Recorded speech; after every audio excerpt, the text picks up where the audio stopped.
بسم الله الرحمن الرحيم. وعن جابر رضي الله عنه جابر عنه روایت کی قال فرمائے قال رسول الله صلی الله علیه وسلم چې نبی صلی الله علیه وسلم فرمایلی اذا تغوط الرجلان کله چړک او د سماعت کې دو سړي فليتوارى كل واحد منهما نو پد شي هر یو تن پدی کې ان صاحبي د خپل ملګری نه یعنی پرده کوي ښا اری جدا جدا کینی یو زید نه کینی لکه چینیان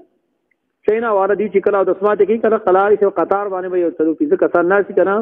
او د سماعت به کوي او غف شپ لګي دا ناروه کار دی ها چینیان په شان سره ځان جوړي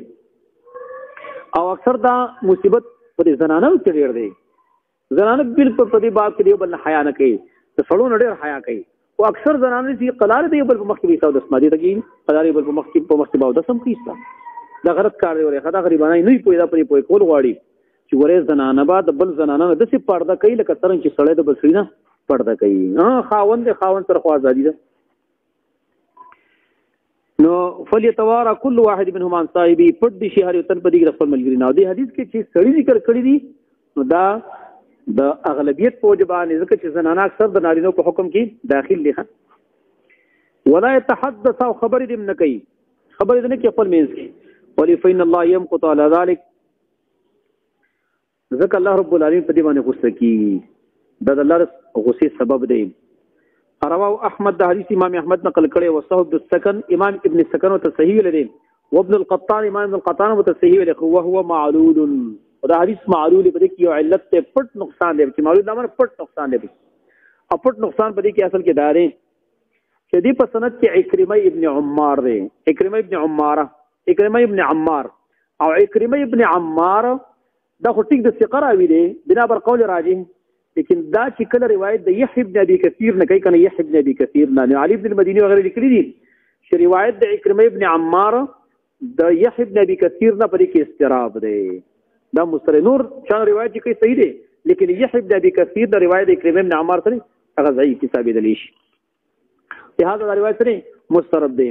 لیکن د دې حدیث نه فائدہ هغه دا معلومیږي او دا خبره ثابت ده چې ګوره دغه حدیثونه معلومیږي کنه چې څوک قضا حاجت کوي یو بل په پرده کې پټیږي با مخکې حدیثونه تیر شي کنه نبی صلی الله علیه وسلم چې کله قضا حاجت ته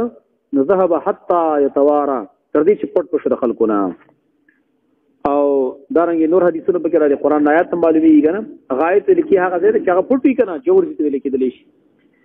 او البته چې دا خبرې کول دي دا ښکارا خبر ده چې سړی د خپل چاره پوښتنه چې خبرې نه کوي کنه بل دا خبرې کول دا د سماجی په ټیم کې دا د مروت نه خلاف کار دی سړی توپ نه خلاف کار دی په دې باندې سړی بد ښکار کوي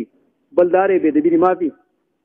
کله انسان قضا حاجت نه شي او بل څه سره خبرې کې غف شپ وسه لګي نو انسان کمزور شي دی هر قسم حالت ته بیخي کنه نو ته به د سوای تراش ته د کې بس هیڅ غف شروع کړي دا څه څه بدن خارجي چې بیا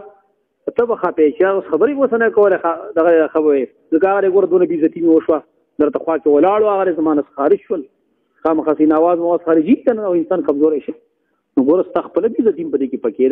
دا آداب دي دیو جنا بهتر طریقه دا کنه چې کله باتروم سړی جوړي کنه زما خپل مزاج داري باتروم سړی په دې دا کې جوړي په دې ډیرا کې بیٹک کې نو دا ډیر جدا جوړي جدا کمره کې جوړي و جدار چې په جدا کمره کې کنه نو چې کمره کې د خلک د باتروم ته نو ودی نو لہذا د سړی پوره بیزتی کی په دې باب دا په کار نه ده لہذا خبرې کولې په کار چې په غب شپ شروع کړي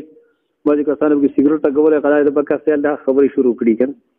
صحیح اوس خیر دي خبره ته خلک د یوري اوس ورته موبایل شته او چې کیږي موبایل راوالي پلاس کې او پای کې خپل کار کوي